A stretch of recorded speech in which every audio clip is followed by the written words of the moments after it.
Si t'agrada gaudir de la Diada de Sant Jordi pels carrers de Barcelona, t'agradaran les recaptures que et porto avui.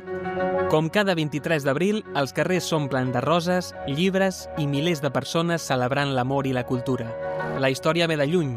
Segons la tradició, Sant Jordi era un soldat romà cristià que va defensar les seves creences en temps difícils. Amb els segles, la seva figura es va envoltar de llegendes i l'any 1456 va ser proclamat patró de Catalunya. Però no va ser fins a la Renaixença que la Diada es va convertir en una celebració cívica i reivindicativa de la identitat catalana. La tradició de regalar una rosa ve del segle XV, quan al Palau de la Generalitat s'organitzava una fira de roses el dia de Sant Jordi. El llibre s'hi va sumar al segle XX, gràcies a una proposta de l'escriptor valencià Vicent Clavel. L'any 1929, els llibreters van escollir el 23 d'abril, dia que coincideix amb la mort de Cervantes i Shakespeare.